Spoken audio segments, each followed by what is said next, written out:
con el congresista Illich López, presidente de la Comisión de Economía del Congreso de la República. Hoy se debate, probablemente se apruebe, si no hoy, mañana o pasado, antes del 30 de noviembre de todas maneras, la Ley General de Presupuesto, la norma más importante de gestión pública que hay y normalmente la más opaca, la menos debatida por la opinión pública, porque es la que define finalmente qué es lo que se va a gastar. La ley de presupuesto es una autorización para gastar. No significa que el Estado tenga el dinero todavía, pero es una autorización para gastar y de ahí la pelea. Este año estamos hablando de más de 250.000 millones de soles y más de 3.000 entidades del sector público que reciben algo, ¿no es cierto?, del presupuesto público. Señor Illich López, muchas gracias por estar con nosotros. Buenos días, señora Rosa María. Gracias por la oportunidad. Un saludo a su audiencia. Lo primero que le tengo que plantear es que el Consejo Fiscal mira con preocupación el déficit de este año. Un déficit de 4%, ha superado largamente el rango meta, que era de 2.8%, y se prevé que para el próximo año vamos a tener la misma situación. Incluso han llegado a decir que 7.000 millones de este presupuesto público para el 2025 son ingresos inciertos. Pero además, y hablaremos de eso, se están creando nuevas exoneraciones tributarias. Miren, lo que menciona el Consejo Fiscal es la preocupación de todos. En la Comisión de Economía también estamos preocupados al revés. Pero este no es un problema solamente de las malas e inadecuadas políticas que está llevando este gobierno. Yo creo que acá tienen responsabilidad todos los miembros también del Consejo Fiscal, porque varios de esos miembros han sido ministros de Economía. ¿Por qué? No han generado déficit fiscal ninguno de ellos, ¿ah? Pero no han ninguno. Pero no han generado... Son los mejores economistas del país. No han generado déficit fiscal, señora Rosa María, porque para poner la balanza, o sea, el equilibrio, han tenido que retener derechos, por ejemplo, de los profesores. ¿Derechos? Claro. O sea, usted derechos. Crea gasto público porque se ponen regalones, ¿no? En el sí, Congreso. Pero permítame terminar para poder desarrollar el tema. ¿Qué es lo que pasa? La presión tributaria en el Perú está llegando al 16%. ¿Qué quiere decir eso en pocas palabras? Que de 100 soles solo se tributa 16. ¿Qué se han encargado todos los ministros de Economía, hasta el señor Arista, a esa poca masa que son formales, apretarlos y apretarlos? Más aún, por ejemplo... Pero el Congreso no. El Congreso ha tratado de apretar a todos. No, yo le estoy hablando del análisis. Y yo le voy a responder con toda transparencia, doña Rosa María. Entonces, ¿qué es lo que ha pasado? Siempre se aprietan los formales, que son los que elevan la recaudación. No ha habido políticas ni del señor Arista ni de los otros ministros hace 20 años para ampliar y ensanchar la base tributaria y para, sobre todo, luchar contra la informalidad. No ha habido políticas. Los resultados ahí están. 16% de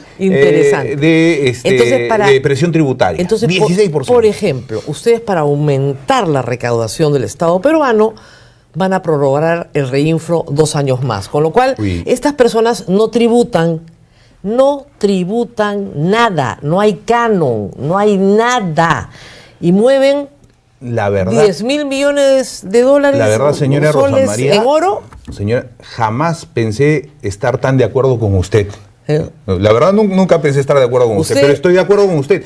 Efectivamente, este tema de reinfo ha sido perjudicial y está siendo perjudicial no solo ahora o no solo con lo que usted ha mencionado. En Ica ya se está desabasteciendo el gas. Eso golpea la economía, porque no olvidemos que la mayor parte de la economía del país se desarrolla del gasto privado, o sea, de lo que cualquier negocio produce, y ese gasto privado es la que dinamiza la economía. Otro tema fundamental, por ejemplo, Jaén... Escúcheme, han sacado al ministro Mucho con 80 votos anteayer. Ha sido lamentable eso. Yo particularmente he estado en contra primero, ¿por qué?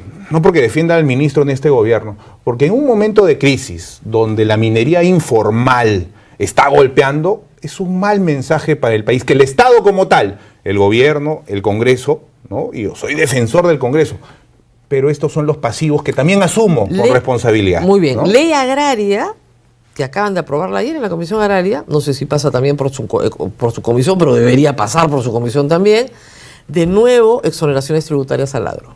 Mire, agujero fiscal. Respecto al tema de la ley agraria, no todas las leyes, señora Rosa María, se hacen para recaudar. Y eso hay que evidentemente, pero esta se hace para no recaudar. Permítame, por favor.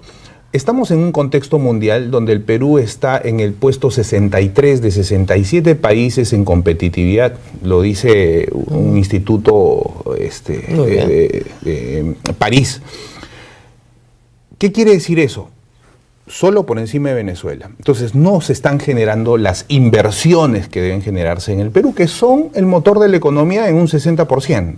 Entonces yo estoy totalmente de acuerdo que no exoneraciones, sino los incentivos que se tengan que dar a la agricultura tengan que venir con otro tipo de inversiones. Por ejemplo, inversiones en agua.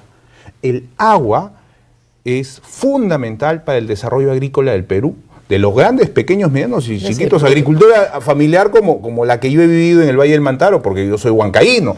Entonces, ese tema tiene que trabajarse adecuadamente. Yo creo que la norma no debe verse solamente desde esa perspectiva, transferencia tecnológica. Pero lamentablemente la perspectiva es bien clara. Es decir, mire, esto es como un baldecito, ¿ya? Usted puede estar llenándolo acá con los impuestos de todos los peruanos, pero si le hace un montón de huecos al baldecito, decía que todas las no hay forma de recaudar. Le decía que todas las normas no son recaudadoras. Le voy a dar el ejemplo de Uruguay, por ejemplo. Uruguay en 1987 aprobó su ley forestal y además de la ley forestal, esta se ha convertido en una política de Estado, con muchas exoneraciones e incentivos. Y ni los presidentes del Partido Colorado, el agro ha tenido 25 años de exoneración tributaria. Permítame. Se la quitaron. Yo no estoy defendiendo la norma, pero le estoy dando, entonces, en un contexto en el cual le estoy dando un contexto, tenemos un déficit fiscal, no hay plata. Sí, claro que sí, pero le estoy dando un contexto como para poder aterrizar en el análisis, que es lo que yo creo que los televidentes tienen que sacar de esta entrevista. Sí, en el Uruguay, que se ha convertido esa ley forestal en una política de Estado, ni el presidente Mujica del Frente Amplio la ha tocado, ni los presidentes del Partido Colorado, por ejemplo, no la han tocado. ¿Qué ha pasado? Se tiene que cernir bien qué incentivos sí ayudan al desarrollo de la tecnología. Porque, por ejemplo, en el Uruguay se siembra eucaliptos y eso se ha convertido en el principal ingreso para el PBI. Me parece muy bonito el Uruguay, ¿no? Es un país formal. Este es un país absolutamente informal. Y vamos a seguir con un Congreso que está priorizando un negocio de minería ilegal que no tributa nada, y ahora al agro tampoco va a tributar. Pero ya le dije que... ¿Qué más no va a tributar? Porque si nadie tributa, es más, no solo ¿de dónde van a salir? No solo estoy en contra, sino voy a defender que Reinfo, desde la Comisión de Economía, justo ahora hemos presentado el Consejo Consultivo de la Comisión de Economía y vamos a emitir una opinión en contra de este Reinfo. Ahora, entonces, eso es por el lado de la recaudación. Entonces recauda menos. Pero permítame un poco cerrar la idea de la política de Estado. Cuando se hace una política de Estado, no solamente se ve el tema de la recaudación. Y eso los televidentes, yo espero dejarme entender para los televidentes. No solamente recaudación, sino, por ejemplo, transferencia tecnológica. Ya nos lo dijo, y el agua y todo lo demás. Pero el asunto es que tiene un presupuesto desfinanciado. ¿Ok? Tiene un presupuesto, según el Consejo Fiscal, desfinanciado. Aunque ustedes pueden poner en papel que está financiado, pero no está financiado, tan no estuvo que este año tenemos un déficit fiscal de 4%, porque no está financiado. Entonces, por el lado de la recaudación, bajamos la recaudación. Bueno, de repente bajamos por el lado del gasto. ¿Y por qué no bajan por el lado del gasto tampoco? ¿Por qué no vemos del otro lado? ¿Por qué no vemos de la política pública que se tenga que generar, y usted es experta en gestión pública, de la política pública que se tenga que generar para ampliar la base tributaria, para la democratización del crédito? Eso no se va a hacer mañana. Vamos a decir pero gasto. Se tiene que empezar, doña Rosa María. Pero hoy día se tiene que aprobar el presupuesto público. Claro que sí. Entonces, ¿por qué no bajan el gasto? Porque ¿qué es lo que pasa? No bajan el gasto, hay que darle a los maestros, hay que darle a 800 ¿Está mal que se le dé a los maestros? Si no se tiene con qué, sí. ¿Está mal que se le da a los maestros? Si no se tiene con qué, si no se tiene con qué. Si usted contrata a una persona que no ha pasado un examen, un jubilado, no estamos hablando de jubilados, estamos hablando de maestros que no han dado exámenes. 300 soles al señor, mes, y yo también puedo sacar. Tienen una deuda social de más de 2.000 millones. Y en la olla común que estuvo ayer hace menú con 2 soles 20. Está de acuerdo. Bien, pero y entonces no nos vayamos contra si vamos a hacer demagogia, no debemos hacerla. Jamás, pero Rosa María, si el usted va a ver que gasto sigue creciendo porque el Tribunal Constitucional les ha dado iniciativa de gasto y ustedes meten gasto y meten gasto y meten gasto al presupuesto público y se recauda menos, el déficit sigue creciendo. No se tiene que ser matemático para entenderlo. Está bien. Y eso es lo que va a pasar hoy día. Usted que es experta en políticas públicas, veamos el tema e insisto, las políticas de recaudación respecto a ampliar la base tributaria. Esos son temas fundamentales. ¿Por qué? Por ejemplo, se ha dado un decreto legislativo de parte del MEF para que solamente se use el IGB 2 meses, el crédito fiscal del IGB, ¿no? Para canjear ese crédito fiscal. Es mes a mes, es un tributo que se liquida mensualmente. Es un dinero que lo paga el que compra algo, que lo paga el que compra, es propiedad de alguien. Sí, claro. Y el Estado, en tal caso este gobierno, no puede quitarle la propiedad de alguien. ¿Por qué? Porque es propiedad, yo lo pagué. Yo pagué este teléfono con el IGB y yo lo pagué y veo cuándo lo utilizo. Si deseo lo utilizo y si no, me refiero al crédito fiscal. Pero se liquida mes a mes. Pero si no tiene nunca liquidado IGB, se liquida de mes a mes. Si no tiene con qué liquidar el mes y es en cero, ¿por qué? Porque siempre se ha perdido el crédito fiscal. ¿Qué tal estatización la de su comentario? No es una estatización. Señora Rosa María, ¿qué tal estatización? Por supuesto que sí. Entonces, pues. Bueno, derecho tributario. Y es por eso que el tema, y parece que no, esto hasta puede ser una afrenta en contra de los formales. Porque ¿qué es lo que pasa? Como los pocos son los formales que tributan, cuando se les mete este tipo de presión, ¿a dónde se van a ir? A la informalidad, doña Rosa María, a la informalidad. Y considero que debe ser holístico, global. A la informalidad, donde vive la mayoría del Congreso, le diré. Van a prorrogar el reinfo 2 años. Yo voy a luchar, junto a usted, no lo pensaba, pero voy a luchar para que eso no se prorrogue, ¿no? Y desde la Comisión de Economía ya estamos preparando el comunicado, tiene que ser firme, contundente, ¿no? Más gasto, menos ingreso. Y el otro problema es la priorización del gasto. Por supuesto que sí. Ayer estuvo acá la señora de las ollas comunes y nos dijo algo que es bien cierto. Las ollas comunes le dan de comer a 360.000 personas en el Perú. El 70% de lo que cuesta la ración lo paga el pueblo. El Estado pone solo el 30%. Uh-huh. Y no les quieren poner ni eso para el próximo año, se los quieren volver a bajar. Sí, y no solo eso. El ministro anunció que a cada municipalidad va a tener 1 millón de soles, pero no tiene gracia o no tiene incentivo si es que la municipalidad tiene 800 millones ya y solo le aumentan 200 para inversiones, teniendo sobre todo una planilla muy alta que llega al 60% en la mayoría de instituciones públicas. En ese sentido, respecto al impacto que debe generar... las prioridades. Al impacto que debe generar la prioridad, el tema de la planificación en el Perú debe desarrollarse. Particularmente yo conversé con el ministro y le dije que yo creo, usted sabe que hay 11 sistemas administrativos en el Estado peruano. Yo considero que sobre todo inversiones, el tema de inversiones debe ir a un ente de planificador. ¿Para qué?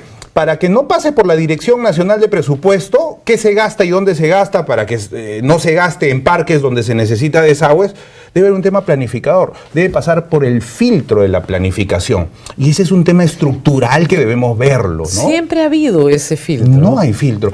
Por ejemplo, el CEPLAN, a pesar que ya tiene el plan al 2030, al 2050... El plan es una cosa holística nacional, no tiene planes puntuales para cada distrito. Por eso, pues. Pero el Perú tampoco tiene esa planificación desarrollada como la tenía antes, ¿no? ¿Como lo tenía antes en la época militar, se refiere? No, en la época del presidente Fernando Belaúnde. Ah, ya, por eso, pero la verdad es que tuvieron que cerrarlo el INP, ¿se acuerda, no? Sí, lastimosamente lo cerraron porque el país era planificado. Si no, fíjese ustedes, ¿por qué lo cerraron? Las grandes centrales hidroeléctricas que se construyeron, la marginal de la selva, entre otros temas. ¿Por qué se cerró el INP? Pero mire, doña Rosa María, porque la burocracia hacía imposible ejecutar una obra. Sí, un momentito, ¿no? y esas cosas deberían de corregirse. O sea, es Aún mejor hoy. un desorden a una planificación con burocracia. Yo creo que no. Estudie por qué se cerró el INP. Muy bien. Además, Rosa María, respecto a la burocracia, yo creo que los nuevos gestores públicos a los cuales usted forma también deben cambiar ese sentido de burocracia. Bueno. ¿Por qué? Porque la burocracia, desde el término académico, usted sabe, tiene que ser la que defienda al Estado como tal, ¿no? Para la que defienda al Estado como tal en las políticas de Estado. Entonces, acá hay una tarea de políticos, de partidos políticos, pero también de la burocracia y de los tecnócratas. Hablando de exoneraciones tributarias, zona económica en Chancay, ¿usted está a favor? Mire, la ley... Impuesto a la renta cero, nos mudamos todos a Chancay. La ley de zonas económicas es una ley que considero yo, nuevamente le digo, no es una ley que va a buscar recaudación. Evidentemente, si la recaudación es cero. Sí, pero ¿qué es lo que pasa? Si usted va a Colombia o a Costa Rica, por ejemplo, es que nosotros tenemos que ver la legislación comparada. Claro, Entonces, ¿qué pasa? Si usted revisa las normas de Costa Rica, Ecuador, Latinoamérica, para no irnos a otro continente, necesitamos ser un país industrializado en el más corto tiempo posible. 100 años. Y no somos un país industrializado. Por supuesto que no, vendemos materia prima. ¿No? Vendemos oro, lo que está sucediendo. No le he comentado lo que está pasando en Jaén, en San Ignacio y en la parte del norte. Necesitamos ser un país industrializado en el menor tiempo posible. ¿Para eso qué se necesita? Agua, se necesita infraestructura. Agua, se necesita energía, se necesita vías de comunicación. El agua está en manos del sector público, señor. Tecnología. Dentro de esta ley es un monopolio del sector público. Pues, dentro de las zonas económicas, de la ley de zonas económicas, lo que se va a buscar, en pocas palabras, es que los productos que ahí se generen, que se fabriquen, salgan de ahí para el mundo. No es para el mercado interno. Y eso hay que entenderlo bien. Arancel cero, impuesto a la renta cero, IGB cero, todo cero, cero. Sí, pero, otro hueco. Sí, cero. Entonces ya tenemos la agricultura, la minería, el comercio internacional. Yo creo que usted está mal en matemáticas. ¿Sabe por qué? Porque 0 de 0 o 1% de 0, que no hay nada ahorita, es desierto, es 0. 15% de 0. Entonces usted primero lo va a hacer. 30, 50, 100, póngale 100% de impuesto a la renta. Va a tener 0, no va a tener recaudación, no es hueco. Hueco es sacarle, quitarle el tema. Entonces, pero para continuar, va a haber una promoción durante 5 años. Querían que sea 30 años, la bajamos en la comisión a 25. Vamos a empezar de 0% durante los primeros 5 años y paulatinamente se va a subir. ¿Para qué? Sí, 0 en los primeros 5 años, pero fábrica de Toyota como hay en México, en el Perú. Pero fábrica de Ford, de Audi. Ya Toyota ya le escribió Ford y Audi también. No, pero yo le pido que no caricaturice. Es que ridículo. No, ridículo es lo que usted menciona cuando uno le argumenta y le esgrime temas fundamentales para el desarrollo del país, doña Rosa María. Mire, cuando viene una fábrica de esas magnitudes, se genera trabajo. Claro. Las estadísticas dicen que por cada dólar que trabaja en esa zona, se generan $8 en trabajo formal. Oiga, señor, y entre otras cosas. Chancay no tiene ni agua, ni siquiera electricidad. Por eso. No han hecho ni siquiera las vías de acceso. Quien quiera venir va a tener que hacer sus pistas. Usted no sabe el tema de Cemento Andino, por ejemplo. Tienen el túnel, han hecho su carretera en Tarma. Bueno, ahora ya se dividió la empresa, pero ellos la han hecho con el tema. Porque no les quedaba otra. Y acá no le va a tener que quedar otra y van a tener que hacer... Se supone que eso lo hace el presupuesto público, pero está tan agujereado y tiene tanto gasto, por ejemplo, contratar a maestros que no han pasado exámenes, que eso es lo que hace el Congreso. Pero ¿por qué se tergiversa la ley que se ha aprobado? ¿Qué es lo que pasó? Y le explico claramente. Una resolución del Ministerio de Educación le quitó el derecho que por ley les asistía a determinados maestros. ¿Una resolución tiene mayor nivel y rango que una ley? No. Lo único que se ha hecho y eso que lo sepan los televidentes, se le ha devuelto el derecho a ningún peruano, puede una resolución sobre el amparo de una ley quitarle los derechos, en este derecho, uno de los derechos, en este caso, uno de los derechos fundamentales, que es el del trabajo. Muy bien.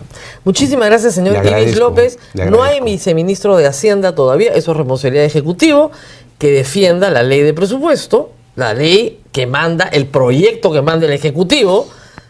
Así que por ahí ha pasado todo el mundo, y el Frankenstein que salga hoy va a salir desfinanciado de todas maneras. Nosotros el año pasado dijeron lo mismo, estamos en 4%. Desde Economía vamos a ajustar todo, hoy tengo la participación y vamos a contribuir para que eso salga lo mejor posible para el país.